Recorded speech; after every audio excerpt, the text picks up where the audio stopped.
All right, Coach Ametts. Did I say it right? Ametts. Yep, you're good. Well, I told you where I'm from. I'm a dumb country boy, so Yeah. No, I've gotten very used to that. well, my last name's Kaczewski, so you can only imagine Yeah, what I yeah, get. The nice the Polishness. yeah, But yeah. Coach is here. He's an assistant coach at Maroa-Forsyth, which is a powerhouse 2A football school right by Decatur, Illinois. He's here to present their GPS and probably some smart stuff that I don't understand, but hopefully he'll help me understand it. So, Coach is here to present. Yeah, thanks for having me on, Steve, and thanks for the kind words about Maroa-Forsyth. I am trying to really just give a real world breakdown and how we used our GPS sensors this year at Maroa-Forsyth, and I'll just start by saying we absolutely loved them. We feel like we're learning a lot. I'm a big data analytics nerd. My background, I coach football at Maroa-Forsyth, but my day job actually is with Caterpillar. I'm an application specialist. So I'm looking at a lot of machine data all day, and this really was exciting because it allowed, not that I want to look at the players like a machine, but we do want to monitor their health and their safety and their performance and their training. And I know, a hot button topic right now is sprint-based football, and these GPS sensors just lend themselves perfectly to all of that stuff. And I just we got so excited by them. I wanted to share with people, and we thought this was one of the things we would best be served sharing with the community and helping other programs. Just a little bit about myself. My name Kyle Ametts. I'm a husband and a dad. I'm coaching high school football. I coached middle school football for a lot of years before that. I played for Coach Justice his first 2 years at Maroa-Forsyth, actually, and then he made quite an impression on me in those 2 years. I'm sure maybe some of you have had the pleasure of meeting him. Great guy, and love working with him. And he's really, helped me chase a passion in football as well as my job at Caterpillar. That's my family on the left there. Churchill Downs. I don't know if we've got any horse racing fans out there, but that's a fun place to go with the family if you've never been. And then I am the O-line coach for Maroa-Forsyth. You can see that's our O-line up there from 22. And then, yeah, I've been at Caterpillar for 16 years. Most of what I'll go over today is actually on, I posted it at one point or another on Twitter or X. I don't know what the hell we're supposed to call that anymore. What do you guys call it? I still say Twitter or X. I'll say Twitter, and then there's sometimes as I'm talking, I'll stop myself and say X. But I think everybody knows it's Twitter or X. I think that's exactly how I handle it. Twitter always comes out first, and then I stop myself and realize this. Anyway, at K Ametts, you can see a bunch of the stuff that we'll cover today on there too. So just a quick agenda. I'm going to try to get through the slide part. I don't want to kill you guys with a PowerPoint. And then we can, if there's any questions or anything, but just going to go over what it is. Do you need a sports science PhD to use it? How can you, apply it in the real world day to day? The biggest benefits of it, which there are a lot, and then just my final takeaways on what we thought of the sensors and where we're going from here. So, everybody knows GPS. We have it in our cars. We have it in our phones now.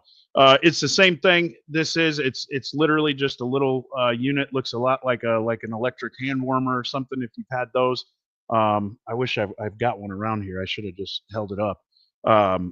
But it slides into a vest that the kids wear, and it is actually tracking their GPS location using all the satellite triangulation and all that fancy science that I'm sure a lot of us don't really know how it works, but we all know how to use it.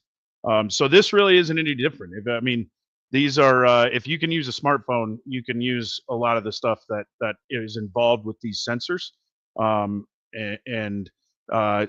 to get a little bit deeper into it, you do not need a PhD in sports science. I certainly don't have one.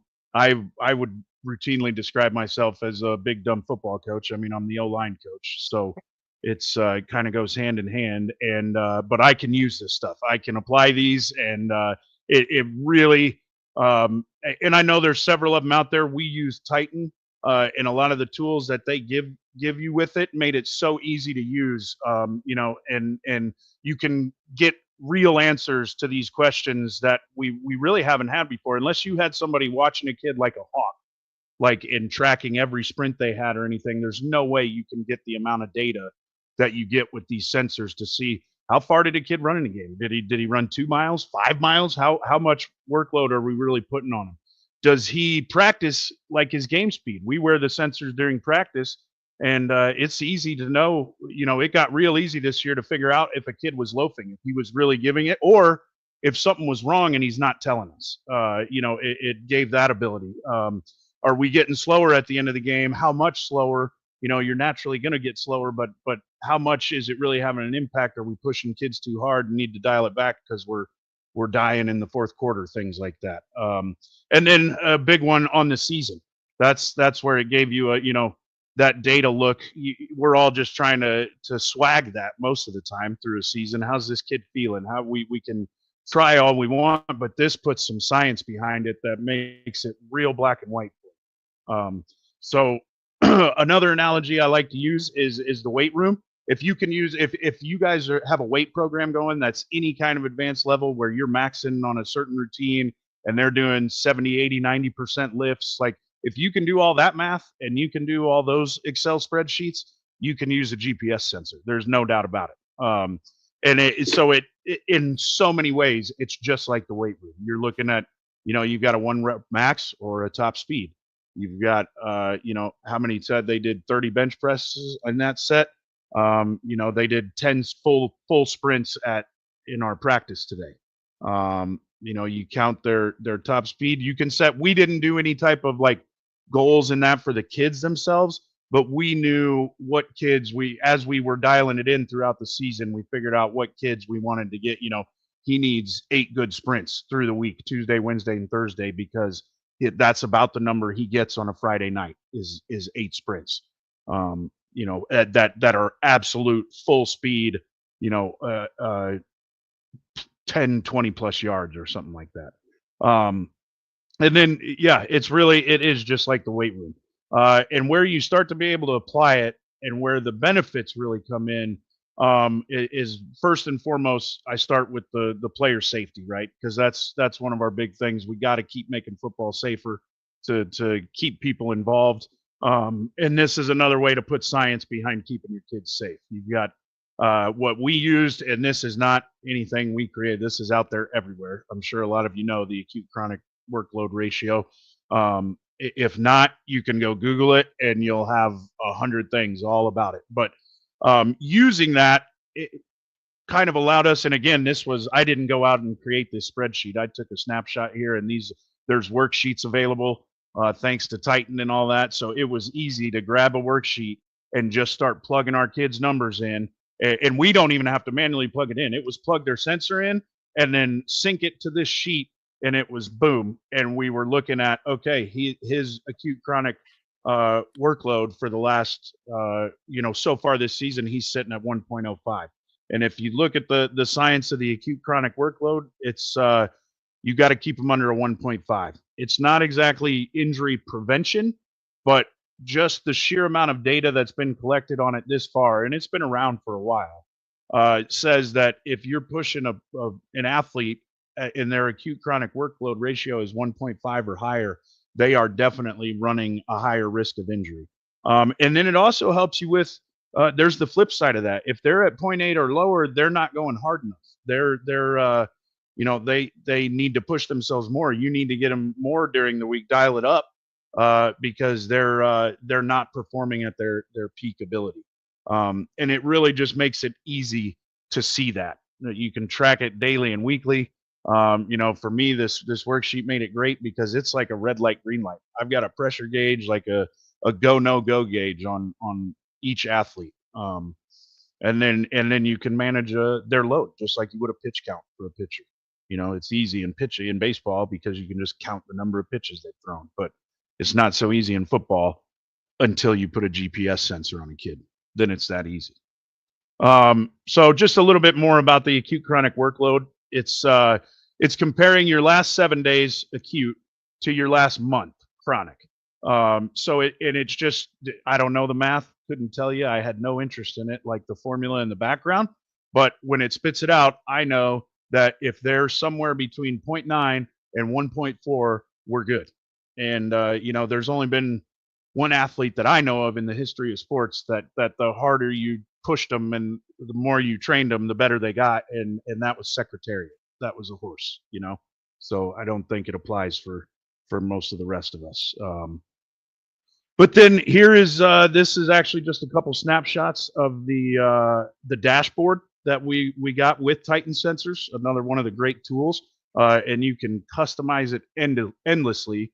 But we had you can see some of our players here, and there's all kinds of different sprint counts, speed bands, categories that you can customize on your dashboard. Here we're looking specifically at the ones we used for acute chronic workload ratio.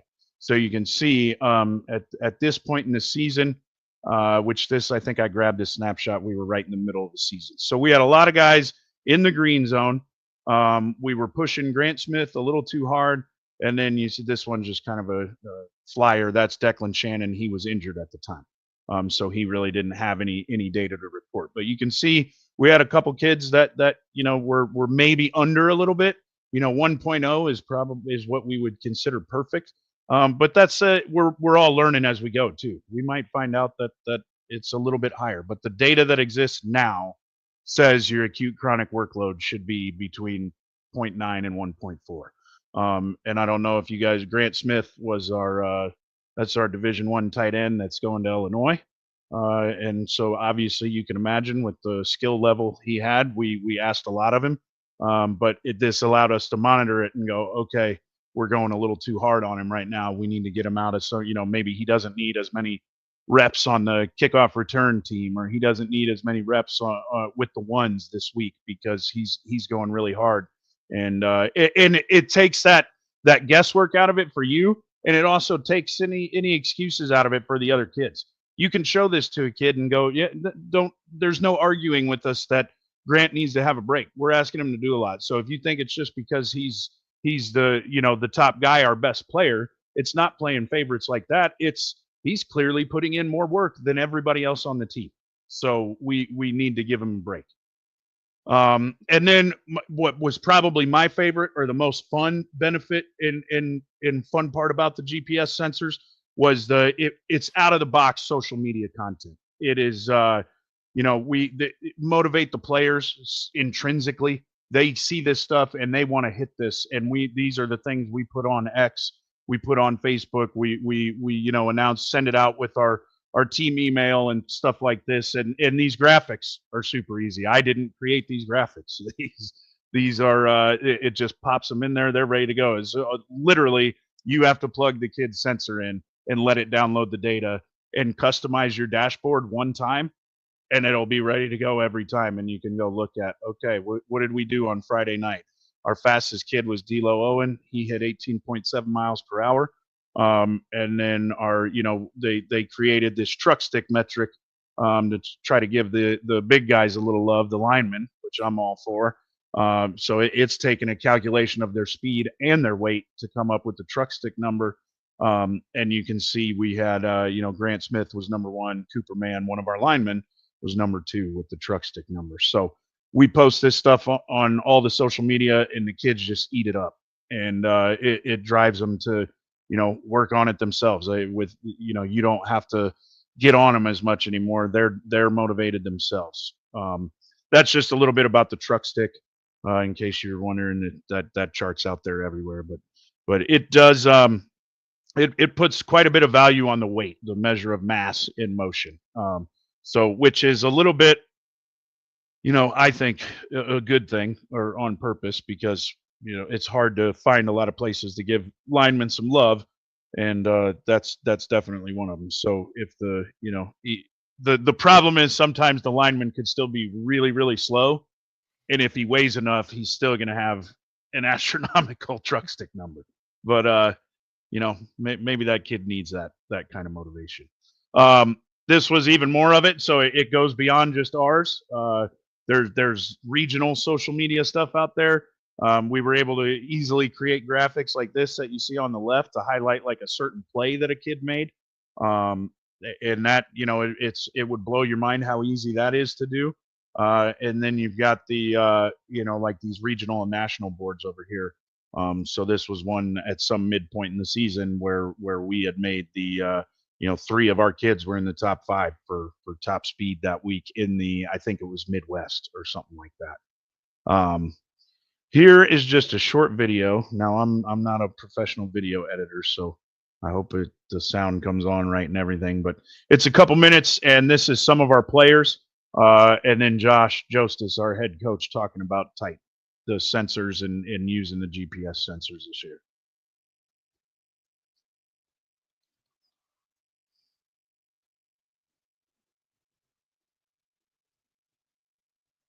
Yeah, Coach, there's no sound to that.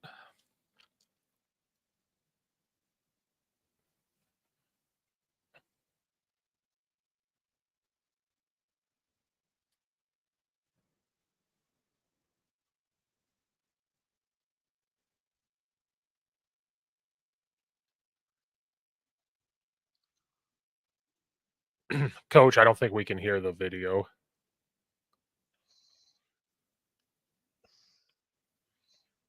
What was that? I'm sorry. I don't think we couldn't hear that video. Okay, we'll skip it then. I don't even want to mess with it. That is on. That video is pinned on X. If you do feel like going and watching that. Okay. But it was just, most of it was the kids talking about, number one, how does it feel to wear them? Does it mess with them at all? And by and large, across the board, they don't even notice it. Football's a sport where you're putting quite a bit of equipment on anyway. And most of our kids did it like that within a day of using it. They had forgotten it was there. And then it was them just talking about their favorite parts, checking the stats after the game. They loved seeing on Friday nights, just like they're waiting for the film to come out. They're waiting for the stats of their GPS to come out. And then it was just showing some of those, some of the videos and stack up videos you can do as well. So, yeah, my final takeaways, and then we can just open it up for questions and such. The number one benefit of this thing is safety. It's putting science behind it to back you up. And we all know, football and the other contact sports are on the hot seat right now. And so we just keep trying to make them safer. And I really think this is a great way to do that. And we all love those tools in our toolbox with the having game film and having the weight room. And I hear a lot of football coaches say tape don't lie, weights don't lie. Now you can say GPS don't lie. Or I heard somebody else, can't remember who now coined it, but the eye in the sky don't lie. That's the GPS up there watching you, not the coaches. And then it's really fun if you're a data analytics nerd like me. It's just fun to get into the science of this, and it's one of those things where every little drop in the bucket helps. Every penny counts. So every last bit of data that gets collected just allows us to learn more and more, and keep trying to make it safer and safer for the kids. And then obviously the primary benefit that is probably the biggest one is just the player performance and keeping them safe. And they are going, like, the more we learn, the more we're going to figure out how to make kids even faster through the season and keep them at their top speed. So, I mean, what more could you want than that? It helps keep them safer and, helps them improve their performance. So I sure I got through that kind of quick, but I wanted to leave some time to just talk about it. And I also could show one of the videos. This one doesn't need any sound.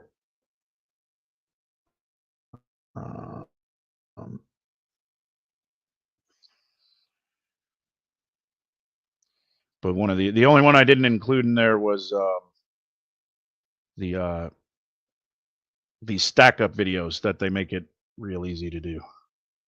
We'll go with this one.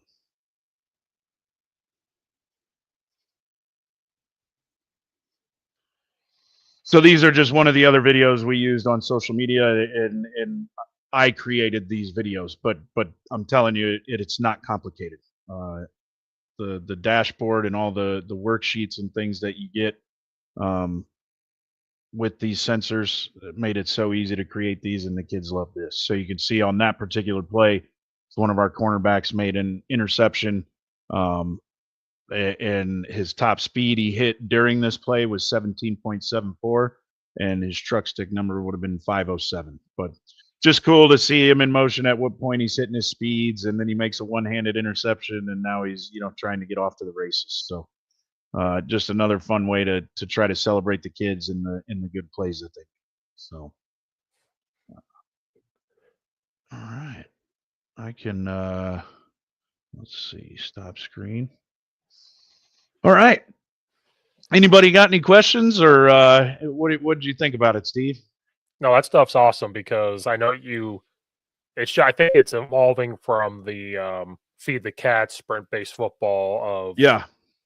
um, you know, we started doing it last year, and I've been studying it. But that was like the big thing is how fast are we getting? Yeah. Think of your body's like a ball of energy, and like what's it used for? Yep. Are the kids? The big thing I was thinking about when you said was like, look how much they're working, and I could just envision old school coaches saying, no, they're just being soft, they're just being, Yeah. stuff like that. And sometimes that's true, but like you said, in that if it shows that they're not working hard, then you can say, yeah, maybe they are being Exactly. soft. Yep. And Yep. We had instances of that throughout the season where we it was obvious that a kid, his regular top speed is 19 miles an hour, and he hasn't even hit 15 all week in practice. Like, we know he's loafing. He's either loafing or he's injured and he's not telling us about it, and we need to find out which one it is, and try to figure it out and get him back on track. And it allowed you to do that in no kind of way like the old school, shouting at a kid or trying to watch him in practice and then get on it. Like, it allowed you to put it in black and white right in front of him and go, either you're not telling us something or you've been taking a break this week because you haven't pushed yourself. And that is definitely one of the benefits of it. now I know if like sprint based coaches like Coach Dixon and all of them, if they have Yep. days where they know that we're not going to get up to our full speed. So if you know that kid runs 19 miles an hour, and Yep. you look at the data, like, hey, on Tuesday we weren't going full speed, so it was okay. Like, Yep. take that into Yep. account. Like, it was okay that he did this because we don't want them getting there.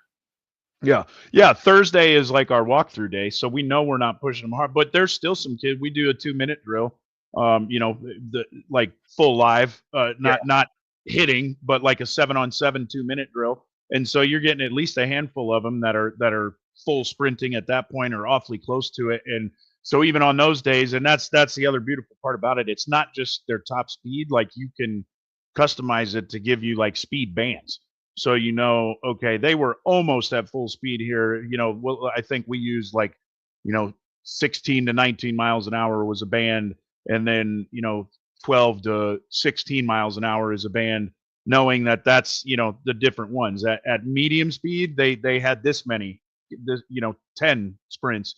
At full speed, they had 5 sprints, and you can, that's really digging down into the weeds, but you can use that if that's it's kind of endless how deep you could go with it. We're trying, it was our first year. They've just started using them in track now too. So it was kind of, that was a benefit for our school. Number one, like, it's the same sensors, so you can, save a little money using it with the football team and then the track team. And we're going to learn even more from track, hopefully. And theirs is going to be a little bit different. They really can just set a designated number of, we want 10 sprints. You can't necessarily do that in football with some of them warming up. They might be running just because we were running a play, and that's what happened. But yeah, it's that I don't the thing that ties into sprint based football. It gives you so much information that it fits so perfectly hand in hand with sprint based football. I don't know how you could say what else are we using out there? Everybody was using free lap or the different timers, and you're still doing a lot of manual like timing and data entry when you're using those things. And these are, you just plug it in, they wear it for whatever period of time you're doing your work, and then they go plug it back in, and it's all there for you, and you didn't have to do any manual entry of data and or standing there watching while 30 kids each sprint 3 times. And um so I think it goes hand in hand perfectly with sprint based football, which seems to be exploding right now. Yeah, because we started and I'm standing there with a timer timing kids, and Yep. we were, and that's what me and the head coach sat down and talked about was how do we think it went, and I had to sit there and say it's tough when you have all these kids that you have to time, so you need more coaches to do it. It does take Yep. Oh how do we yeah. time it into practice, and Yep. And we had so it's not like we bought sensors for our whole team. We actually have 14. So we put our 14 kids that we chose, which was mostly skill kids and a couple linemen. And we kind of just sat down to have a coach's consensus meeting when we got the sensors on who we thought it would be most valuable to put them on. But our roster in any given year is typically somewhere around 50 kids. mhm. And and we've only got 14 sensors. So there's a lot of other kids that and there's still the times where for those other 36 kids, we're still doing the manual stuff and putting the other sensors on them, the free lap stuff. But for the games and the practices, that helps. And we do just have them wear them when we're doing our, speed training in the off season and stuff. It helps. It certainly still helps you relieve a lot of that workload Yeah. when 14 kids are in the sensors and don't have to keep switching back and forth. And you might still have to do the rest of the team, but it really helps speed that up still. And then 14 was enough for us. Like that's really the kids we're looking at our starting skill kids, and then probably the next 3 or 4 skill kids in, and then we had I think 2 or 3 linemen in this 14 sensors that we had. So With the linemen and using the truck stick, could you use that as a measuring stick of hitting and like the power you're generating, and use yeah, that to say that's like the weight room, like, hey, maybe the show's like, hey, hit the weight room in the off season, get this number up, yep, and like compare that. exactly. Yep, exactly. And that's the best motivator I think for the lineman is the truck stick one. And it's that gives kids that may not be their best benefit. It gives them something else to shoot for. So I love the truck stick number. I I know I was actually just asking this question the other day because one other coach asked me about how do you like what is that formula? It seems like it favors weight a little bit too much and not as much speed. Um, and I wondered if there's got to be a way you could still manually go in and change the formula yourself if you didn't like how much credit it was giving to weight. But I think the truck stick formula is out there. Like that's not something we just created. That Right. there's already been a little science behind that. So That was the only thing I didn't get to was the truck stick because I was doing the whole RPR yeah, speed stuff kind of by myself, and so I was like, yeah, that's, and I'm the O line coach too, so I was like, I have to do all that. yeah, Worry about the O line, worry about the run game, worry about this. So I'm not yep, going to put something else on my yeah. plate. And It's I also had to it's learn. I had to learn like, okay, in the off season, the linemen can do sprints, they can do this, but do they really care if they're running 22 miles an hour like linemen? No, yeah, that's the last thing they want to do. yeah, They want to do yep, something else. So that's the next thing I have to learn and figure out is get more coaches to do it, and then maybe say, hey, maybe now you can do this with this group of kids. The linemen can do this, but yeah, you always know that first year it's kind of like as a whole group we're going to do this one thing, like these things yep, together, and then as it grows, do something else. But that's yeah, the next step is the truck stick thing. So I could maybe then say, hey, you were soft. Like look at this yeah, number compared to look at Bobby's yeah, number compared to Jimmy's. yeah, yep. Yeah, because it's a great number too for those kids, the bigger kids, the big linemen that maybe they're never going to get anywhere close to 22 miles an hour. But if they got better from through the 4 years and went from 15 to 18 miles an hour, like their truck stick number certainly went up, and they improved their speed by quite a bit over their Mhm. time there. So Yeah, it's definitely good for that one, and that's why I feel you on that. All that like workload it puts on you, all that data entry and stuff. Like this is one of the things that drove us to this was still like it just seemed like all the Google Sheets and Excel stuff where we were trying to capture all this data just kept getting more and more unruly to manage. It Right. just kept getting more and more like you're plugging in more and more. We've got to go in and clean it up every so often. A lot of maintenance, and then you one off season, you lose a couple kids, you gain a couple kids, and it really becomes a lot more than you realize. And this was just as far as a coach's workload, that's another benefit of it: player safety and player performance and the social media motivation tools, but then the workload relief on the coaching staff. So yeah. I know people because when they watch the free lap stuff and they see how expensive stuff is, do you think this is capable for like schools? Like you guys are considered a small school, but you guys are very well boosted and stuff like that. Is this Yeah, something? yeah, we are. I was actually shocked at how affordable they were. So what we and I think it's pretty much it's pretty straight across the board. It's $144 per sensor per year. Okay. So and you get everything this is with Titan. There's a few of them out there. I'm trying to think of the other one, the other big one. Catapult, is that right? Does Yeah, that sound right? that's another one. Yeah. Yeah. I think the two main ones right now are Titan and Catapult. And I don't know a ton about Catapult because we didn't go that route. It was actually from Brad Dixon Okay. that Josh originally heard about the sensors and we picked them up. And you know what were we talking about? Dude, I got sidetracked there. Like how you It were was saying how Titan. Oh, the they, the price and cost of the sensors and how, yeah. You get all the data, everything that comes with it. It's not just the physical like sensor. You get all this software stuff and in your own like web page and with the dashboard on it. And um, for I mean, what do most of us pay for Huddle, right? Like fifteen right. hundred bucks a year, $2,500 a year, depending on what levels you've got. So we're paying like $1,500 a year for the 14 sensors. But we also were able to split that between the track team and the football team because both teams are using them. Both teams were able to chip in to buy them. And so far, everything is pointing that it's well worth the money. I honestly thought they would be more expensive than that to have, 10 or 15 wearable GPS sensors that these kids are going to go around in all the time. We were definitely very strict about the in and out of the sensors. You can imagine with high school kids, especially.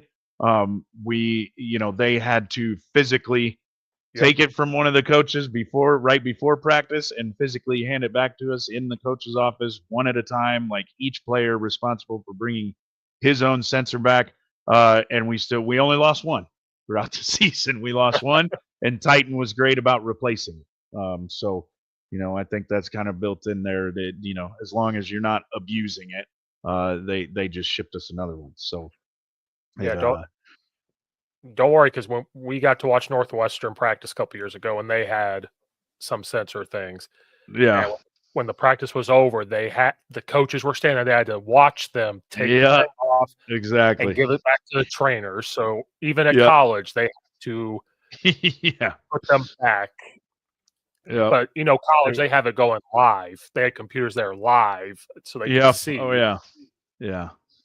It's amazing stuff. And yeah, I know a lot of the NFL and college teams and all that are already using it, but they've also got, 15 different people that they can pay just to do that. And that was why I think we were a little intimidated by it at first. Thought, ooh, are we even really going to be able to get the value out of this and use it?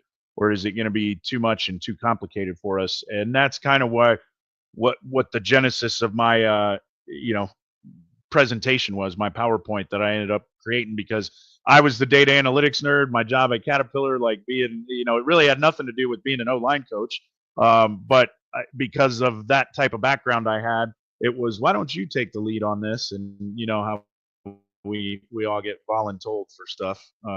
Oh, yeah. But I jumped into it and thought it was great. I had a great time doing it and felt like we learned so much, and there's so much. It allows for a lot of knowledge sharing too, because this isn't data that we need to. We don't care that anybody knows like what these kids were doing, like what speeds and stuff they hit. Everybody's pretty cool about sharing even plays and like how you run things, but this is just stuff that can be open to everybody, because we're doing is helping keep the kids safer and improving their performance, essentially. Like that's the primary thing that you're getting out of these sensors. There's a lot of other secondary benefits, but that's what they're doing for the kid. So I just love them. And I think I have yet to talk to anybody else who has gone to them and hasn't had a great experience with Titan or Catapult. It hasn't at least felt like they're getting a whole lot of value out of it. Right. Because that would be the next question people have is it worth Yeah. it? Are we going to Yeah. buy this and then be like, oh, this isn't worth it? But I also feel that if they're not kind of reverting to the sprint-based football, they may not want to get it. They may not Yeah. care about that, Yep. which is fine. Or I can already tell you right now, they're going to be like, oh, we run the wing T. Why would we care Yeah. about Yep.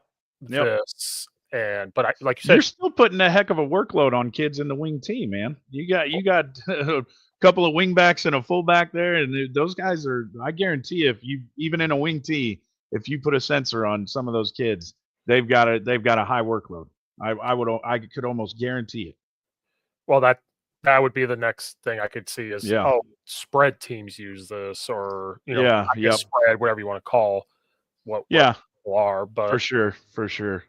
Yeah, I could see that, and I could see it. You could argue that it's more beneficial for teams like that. I wouldn't try to argue against that. But I still think it would be very beneficial in general for anybody, no matter what offense you run, because you've got to have kids that are getting a heavy workload, even if you're really only running those short sprints or all that tight inside stuff in a double tight wing tee.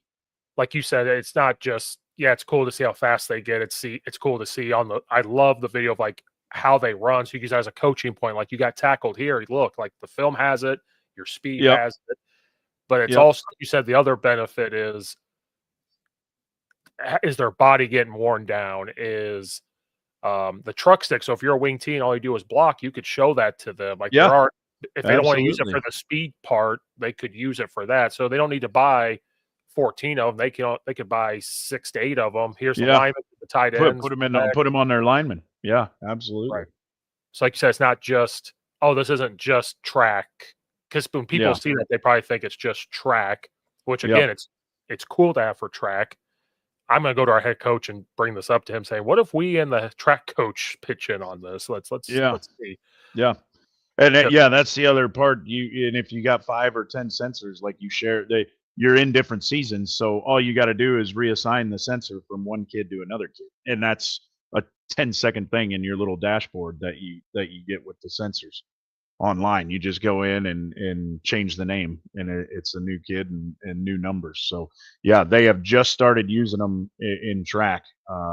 So we're just starting to collect data, but so far so good on how easy it is to apply them in football and track. But like you said, the only problem I could see is who's responsible for them, and none of us are going to go. Yeah. If the track, well, we're lucky there because the head football coach is the head track coach.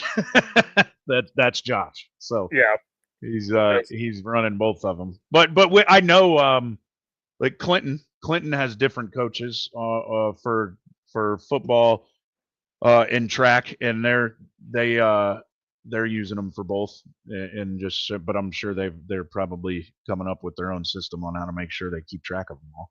Yeah, well, here's a classic answer for every assistant coach when something like that comes up. Cross your arms and go, that sounds like a head coaching problem. And Yep, exactly. That's a good tip for young coaches. That's a head coaching. That's not an us problem. Exactly. Love it. Well, Coach, that was awesome. I appreciate you presenting that. You might have made Titan some money if people get interested in that. I you know what, I have no problem giving them a shout out. I tried to remove, like that's why I titled it GPS sensors. I'm not doing it for Titan's benefit. I mean, I wish them well, and we like they've been great to us, and I think these GPS things are wonderful, and all the tools they have are great. But I really just wanted to present here for all the high school coaches out there, especially that are trying to find ways to make their program, as good as it can be. And the players, looking Right. out for all these athletes and trying to keep. I think football, high school football, in this country right now is one of the last bastions of raising young men, Yep. strong, young men, and uh, I want to do everything I can to help us keep it around, because I know it was a big part of shaping who I am, and all the great coaches that I've met over the years. And I want to keep football around for as long as we can, and I think this is going to help us do that. Absolutely. Well, thanks for the presentation, Coach. People will get something out of it. I can't thank you enough. All right, thanks, man. Take it easy. Hope the rest of them are great.